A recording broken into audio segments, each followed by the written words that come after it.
Buenas noches, queridos amigos del Centro Cristiano Calidad de Vida. Nuevamente juntos para poder compartir la palabra de Dios, aquella palabra que sabemos es inerrante, se cumple y fortalece nuestras vidas en este tiempo presente. Hoy me gustaría poder hablar de una de las tres parábolas del reino que tiene que ver con la segunda venida de nuestro Señor. El término de segunda venida es muy importante poderlo tener en cuenta. Antes de que todo esto que hoy estamos viviendo sucediera, hablar de la segunda venida o cuando algún predicador hablaba de la segunda venida, probablemente para muchos había un rechazo o se tildaba a esa persona como fanático. Luego que estos tiempos acontecieron y aquellas cosas en donde nosotros nos apoyábamos, nos dimos cuenta que tal vez no eran tan estables, nos hicimos un tanto más sensibles a este tema. Pero este tema es una realidad, la segunda venida es una realidad. De hecho, en el Evangelio, según San Mateo, capítulo 24, nos habla de las distintas señales de la segunda venida, de las cuales el tiempo presente, esto que es extraño, que ha ocurrido, que ha sido un parate mundial, no es ni más ni menos que una más de esas señales que anteceden los acontecimientos finales, que anteceden la venida de nuestro Señor. Hoy vamos a hablar justamente de una de estas parábolas que está en Mateo capítulo 25 y es la parábola de los talentos. Antecede a esta parábola la parábola de las vírgenes, pero ahora vamos a hablar acerca de la parábola de los talentos que apunta básicamente a la responsabilidad que cada uno de nosotros tenemos sobre lo que hemos recibido. ¿Y qué hemos recibido? El regalo más grande que el ser humano puede recibir y es la salvación de su alma. Jesús dijo: ¿de qué vale al hombre si ganare todo el mundo y perdiere su alma? ¿Cuántas veces nuestro afán, nuestra ansiedad está en las cosas de afuera y aun cuando las alcanzamos entendemos que adentro todo sigue igual? Cuando el hombre tiene paz con Dios a partir de la salvación por medio de la fe, todas las cosas tienen un tinte diferente. Vos, yo necesitamos esa paz interior que solamente la obra de Cristo puede traer a nuestras vidas. Esta obra es totalmente gratuita. ¿Qué quiere decir esto? No tenés que trabajar para ganar la salvación, sino que la salvación ha sido dada por amor de Dios, ha sido dada entregando a su Hijo único para que sustituya y ocupa tu lugar. No tiene que ver con tus méritos, no tiene que ver con nada que vos ganes, sino tiene que ver con un regalo dado de Dios para el hombre, de manera que por medio de la fe el hombre lo pueda tomar. Sin embargo, y aquí ya vamos entrando dentro del tema de esta parábola, la renovación espiritual, o sea, el crecimiento espiritual y el propósito tiene que ver con nuestra responsabilidad. Esto es similar, yo creo que a cualquiera de nosotros nos gustaría que nos regalen una casa, que nos regalen un auto. Y vos imaginate el ejemplo de recibir semejante regalo sin ningún merecimiento. Eso está muy bueno. Ahora, luego, poder limpiar la casa, cuidar el auto, pagar sus seguros, sus patentes, tenerlo al día, no dejar que se venga abajo, eso ya es responsabilidad nuestra. Yo creo que aquel que nos regaló esa casa, ese auto, no le gustaría ver todo eso venido abajo por irresponsabilidad de cada uno de nosotros. Bueno, de esta manera nos introducimos en esta parábola y con esto tiene que ver la parábola de los talentos. ¿Qué hacemos? Nuestra responsabilidad sobre lo que hemos recibido. Así yo te invito a poder entrar ya en la lectura de la palabra de Dios y para eso en el Evangelio, según San Mateo capítulo 25, versículo 14, vamos a estar leyendo los dos primeros versículos y vamos a tratar de ver qué significa cada uno de estos versículos de manera que lo podamos aplicar a nuestra vida. Dice: porque el reino de los cielos es como un hombre que yéndose lejos llamó a sus siervos y les entregó sus bienes. A uno dio 5 talentos, a otro 2 y a otro 1. A cada uno conforme a su capacidad. Y luego se fue lejos. Generalmente esta parábola se suele interpretar por la cualidad natural que cada uno de nosotros tenemos, ¿no? Esto visto como un don, como un talento, y en cierta manera es así. Sin embargo, el foco de la parábola no apunta a las cualidades y a los dones naturales, sino a qué hacemos con lo que tenemos. Esta parábola de alguna manera nos habla de la responsabilidad-oportunidad. ¿Qué hacemos con la cualidad que tenemos según responsabilidad y según oportunidad? Si nosotros prestamos atención, nos vamos a dar cuenta que este hombre, que es el personaje principal de la parábola, por supuesto, nuestro Señor, no está presente. Esto es muy importante porque nos habla un poquito de nuestra fidelidad y también, lógico, de nuestra responsabilidad. ¿Qué hacemos en los tiempos de espera? ¿Qué hacemos cuando Él no está presente? Recuerdo un joven que trabajaba en un lugar que le tocaba administrar los bienes de una persona. Esta persona, este joven, estaba dedicado a administrar distintos servicios de esa gran casa. Este hombre tenía un montón de casas y generalmente esa casa, que era una casa quinta, la tenía un tanto abandonada en el sentido de su visita. Este joven comenzó haciendo perfectamente su servicio, pero fue ganando terreno y en la medida en la que se fue confiando de que el dueño de la casa no venía, fue tomando lugar en algún momento, se quedaba un poco en la casa, estudiaba en esa casa, como si fuera un poquito la casa de él. De hecho, tenía toda la responsabilidad sobre esa casa, pero una vez se pasó un poquito de vuelta y se acostó a descansar en una de las camas del lugar. ¿Qué te cuento? Que justo llega el dueño de la casa. Imagínate el papelón, imagínate el desengaño de aquel que había delegado confianza sobre este joven, que por supuesto le retiró la confianza y el trabajo.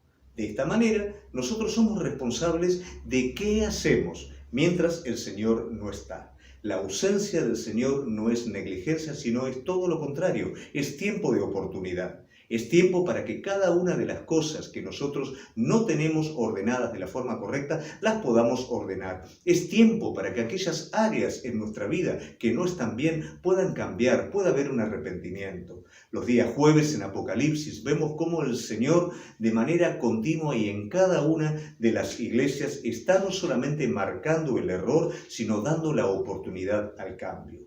Cada día de nuestra vida es un tiempo de oportunidad. Es un tiempo para hacer lo que no estamos haciendo, para cambiar en aquello que no estamos cambiando. Cada día de nuestra vida.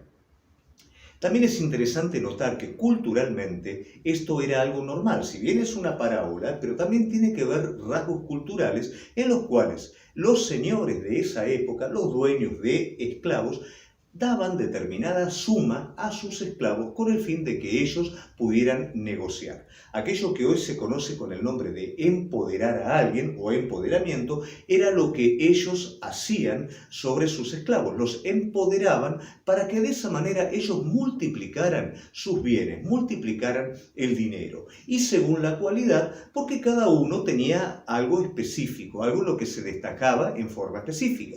Muchos eran agricultores, otros eran artesanos. Entonces el señor, el dueño de los esclavos, le daba determinada cantidad de dinero para que ellos la multiplicaran, la negociaran. En muchos de los casos, ellos recibían una ganancia a cambio. Ellos decían, bueno, yo quiero que vos a fin de año me des tanto. Después de ahí en adelante lo que sobra te lo quedas vos.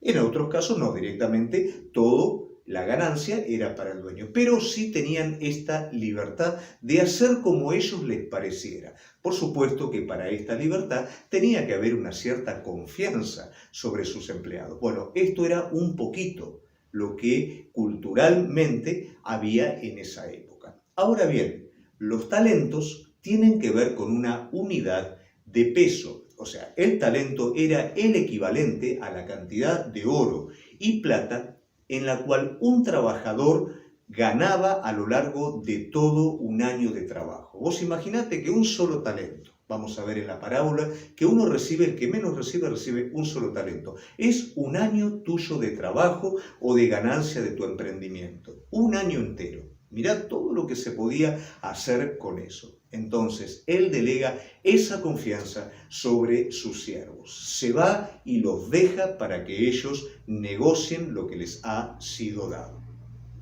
Luego pasamos a los siguientes versículos, que son 16, 17 y 18. Dice, y el que había recibido 5 talentos fue y negoció con ellos y ganó otros 5 talentos.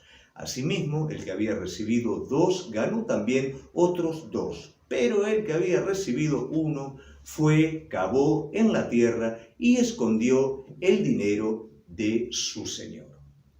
Algo que es para destacar en esto es que tanto el que recibió 5 como el que recibió 2 multiplicaron lo que habían recibido al máximo, o sea, al doble. Tal vez podrían haberlo multiplicado más, pero aquí se destaca que ambos multiplicaron eso al doble. ¿Qué quiere decir? Hicieron su mejor esfuerzo sobre lo que se les había dado, salvo el que recibió un solo talento, porque tal vez a él le pareció que ese único talento era demasiado insignificante para hacer algo al respecto. Todo esto encierra lo que venimos hablando al principio. ¿Qué hacemos con lo que tenemos? ¿Qué hacemos en ese tiempo de oportunidad entre que el Señor se va y luego el Señor vuelve? En todo ese tiempo, ¿qué hacemos con lo que nos ha sido dado? Esta parábola acentúa específicamente el trabajar. En los tiempos presentes que estamos viviendo, donde en nuestro carácter personal, nuestro carácter egoísta, continuamente está en una demanda continua de la dádiva de Dios para con nuestra vida, nos cuesta entender que el trabajo es una parte integral en la vida del hombre de Dios. Nuestro trabajo responsable respecto a las oportunidades que nos han sido dadas es una parte integral de nuestra vida. Muchas veces tan entretenidos estamos en que Dios nos dé para seguir de la misma manera que ignoramos que esta parte que Dios nos está dando de poder negociar, de poder multiplicar, de poder aprovechar lo que Él nos da, se mantiene sin hacer. Y esto también trae en el presente un tanto de pesar en nuestra vida. Inconscientemente ese sentido de frustración está presente en nuestra vida, ese sentido de hastío también está presente en nuestra vida. ¿Por qué? Porque no nos renovamos haciendo lo que tenemos que hacer. Cuando Jesús hablaba a alguien, cuando Jesús hacía la obra a la cual Él fue llamado a hacer, Él descifraba esto, lo denominaba como alimento para su vida. Yo tengo un alimento más importante, yo tengo que comer esto. Él se alimentaba de la obra de Dios, se alimentaba de hacer lo que tenía que hacer. ¿Cuántas veces adolecemos de hambre, pedimos otra suerte de pan natural, pero ese pan espiritual, que también es producto de la obediencia y de hacer lo que Dios nos llamó a hacer, no es el alimento que realmente está fortaleciendo nuestras vidas? Aquel que solamente tenía un solo talento, como te dije, consideró que era demasiado insignificante y que no tenía sentido. A veces vos y yo podemos considerar eso. A veces nos medimos en la vida de otras personas que tienen muchos más talentos de lo que nosotros tenemos. Y vamos a decir, pero ¿cómo voy a ser yo para ser igual que él si Dios le dio un montón de cosas? Pero la realidad es que Dios no te llamó a ser igual que otra persona. Y el solo hecho de que tu único talento aún pueda ser puesto en otro lugar para que todo sea una parte de un todo, no sea único, sino que sea una parte del todo, suma. Tal vez vos no vas a salir al campo misionero, pero puedes ofrendar para el campo misionero.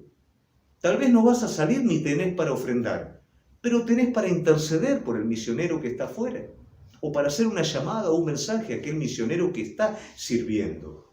Y ese es el vaso de agua que vos das a un pequeñito, que luego es reconocido por el Señor. No tiene que ver simplemente con la multiplicación material de las cosas, tiene que ver con qué hago con lo que tengo. Pasamos ahora al versículo 19 y dice: después de mucho tiempo vino el Señor de aquellos siervos y arregló cuenta con ellos. Bueno, esa es una realidad. El Señor volvió y esta es otra realidad. El Señor vuelve. En esto es muy importante cuando hablamos de la segunda venida, porque sí tenemos que entender que el Señor viene. La iglesia celebra la venida del Señor, la iglesia anhela la venida del Señor. No, como dice un pastor muy conocido, no es el suicidio cristiano, no es la evasión de la responsabilidad. Que Él venga quiere decir que todo va a ser completo. Lo que hoy está faltando, cuando Él venga, se va a terminar de completar. Pero hoy por hoy tenemos responsabilidades sobre todo lo que nos ha sido dado hasta que Él venga. En la segunda venida hay un momento y un tiempo que solamente el Señor lo conoce y ese va a ser el momento en el que el Señor venga. Pero también hay una segunda venida particular. Y esta segunda venida tiene que ver con nuestra vida natural. Probablemente nuestra vida, ¿no es cierto?, nuestros años de vida se terminen y tal vez Él todavía no viene. Bueno, pero Él vino para vos. O tal vez tenés un accidente, o tal vez ocurre algo. Bueno, esa es la venida del Señor para vos. O sea que es tanto personal como general. Pero la pregunta es, si hoy fuera el día del Señor, si hoy fuera el día que el Señor viene, ¿cómo están tus cuentas? ¿Cómo están tus talentos? ¿Han sido usados, han sido multiplicados o están escondidos y guardados? El tiempo de la venida es el tiempo de la oportunidad que el Señor le dio a esos siervos desde que se fue hasta que viene a pedir cuenta. Todo este tiempo de espera es un tiempo de oportunidad para cada uno de nosotros. Es un tiempo de responsabilidad sobre las oportunidades. Es un tiempo de multiplicar lo que nos ha sido dado. Es un tiempo de gracia divina. Porque también en ese trabajo vos vas a tener la gratificación. En el trabajo natural tenemos la gratificación de poder cosechar, por supuesto, aquello por lo cual trabajamos. También en lo espiritual es exactamente lo mismo. Y hay un principio que dice que en cada labor hay fruto. A veces queremos fruto sobre lo que no trabajamos, tanto en lo natural como en lo espiritual. Pero si vos trabajás sí o sí por un asunto de ley, tenés que tener fruto. El Señor nos llama a dar frutos en esta tierra. No hay un árbol que sea plantado deliberadamente, un árbol que no dé fruto. Es plantado para poder participar de ese fruto. Y si no da fruto, dice la palabra de Dios, es sacado. Entonces, que realmente nosotros lo podamos entender y ser árboles que efectivamente dan fruto. Luego vamos a ir al versículo 20 hasta el 23. Dice, y llegando el que había recibido 5 talentos, trajo otros 5 talentos, diciendo, Señor, 5 talentos me entregaste, he aquí, he ganado otros 5 talentos sobre ellos. Y su señor le dijo, buen siervo y fiel, sobre poco has sido fiel, sobre mucho te pondré. Entra en el gozo de tu señor. Llegando también el que había recibido 2 talentos, dijo, Señor, 2 talentos me entregaste. Aquí tienes, he ganado otros 2 talentos sobre ellos.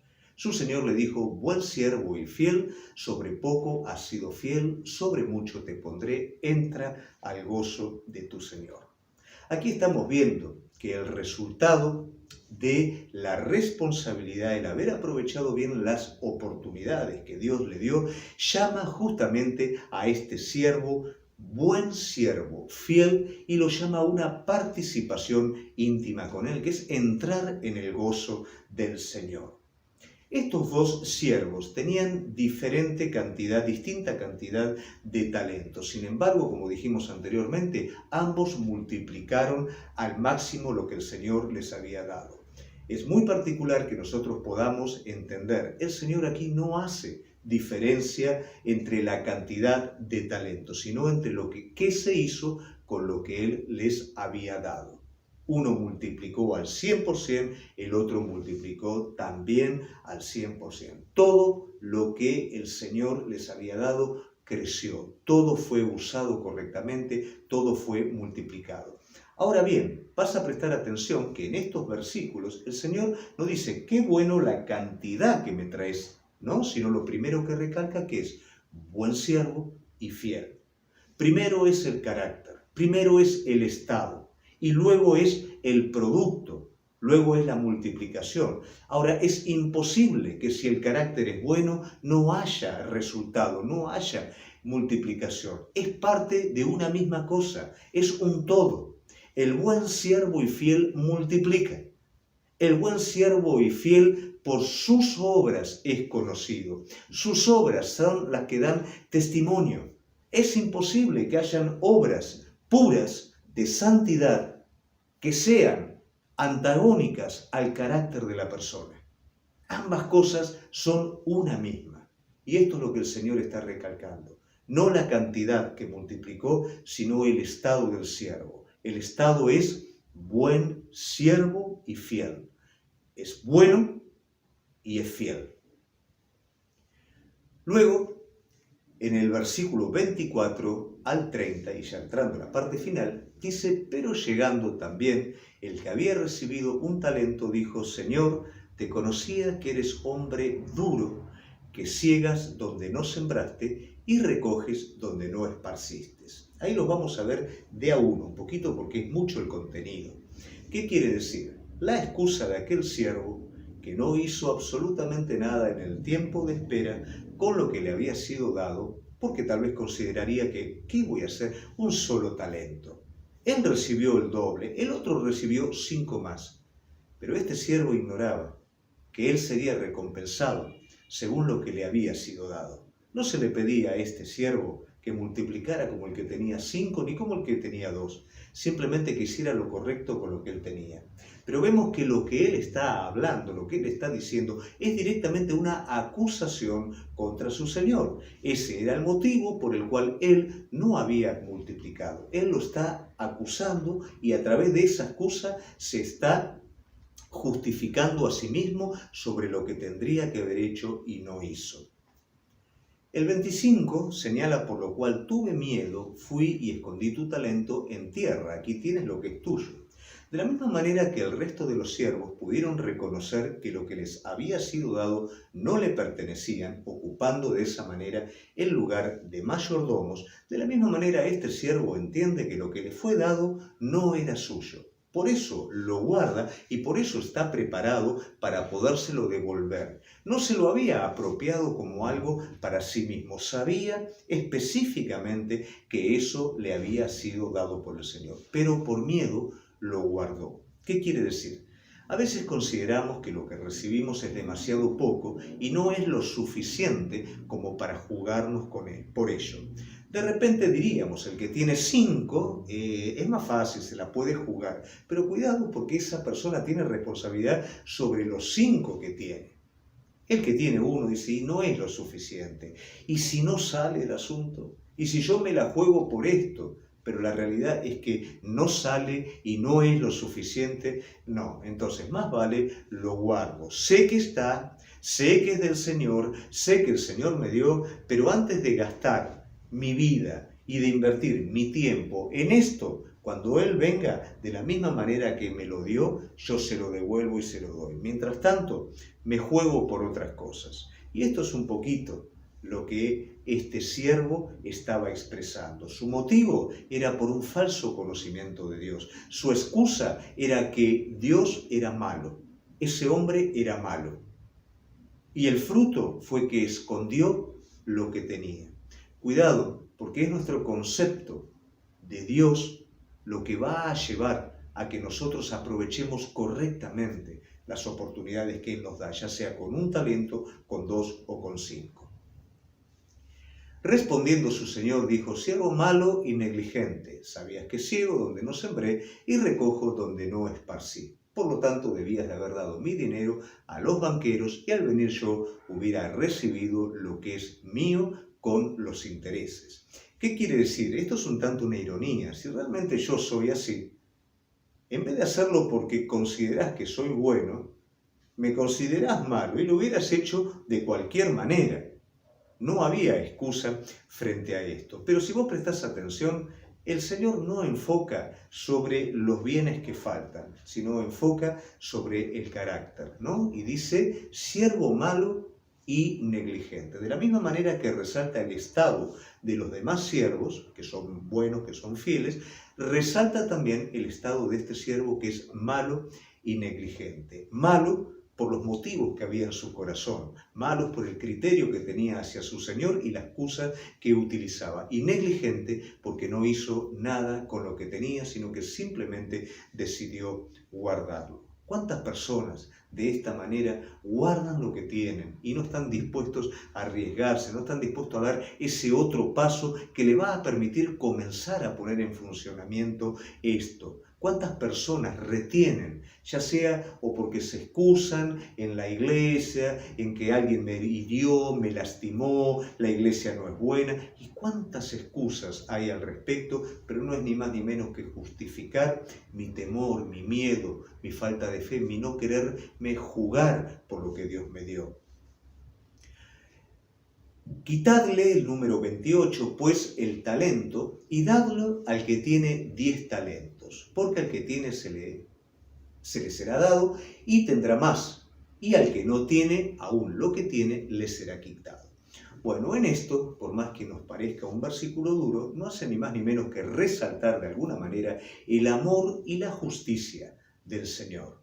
¿Qué quiere decir esto? Es algo lógico que aquel que produjo reciba para seguir produciendo. Y también es algo normal que aquel que retuvo, que no aprovechó ninguna oportunidad, que no hizo nada al respecto, lo que tiene le sea quitado. De esta manera, nosotros debemos de entender, como decimos, que esta parábola apunta al tiempo de responsabilidad y oportunidad. Si nosotros perdemos las oportunidades, nos vamos quedando sin nada. Si nosotros no usamos lo que tenemos y decidimos esconderlo, cada vez vamos a tener menos. Como así también aquellos que han recibido y cada vez están dando más, cada vez van a recibir más. Es un asunto de ley espiritual y es un asunto de carácter divino. Tal vez este siervo hubiera dicho, qué malo el Señor, mirá cuánto para él y qué poquito para mí. Pero vos fíjate que todo lo que se le dio a cada uno, salvo este último, lo multiplicaron en su aspecto máximo.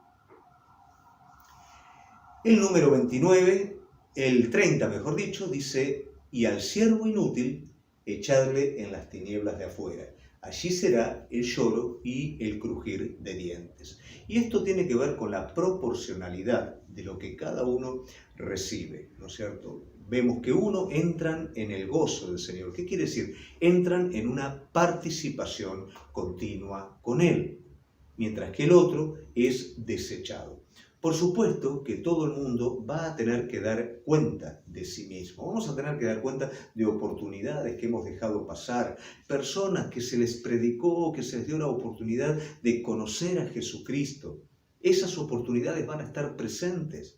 ¿Vos te acordás cuando te habló aquel? ¿Vos te acordás cuando te habló el otro? Cuando escuchaste en la radio, cuando alguien te siguió a lo largo de toda tu vida, mandándote mensajes, llamándote, porque esa persona estaba desesperada por tu salvación. Pero para vos era un pesado, para vos era un importuno, para vos era alguien que llamaba y te molestaba y nunca hiciste caso y no te diste cuenta que era mi oportunidad para que conocieras.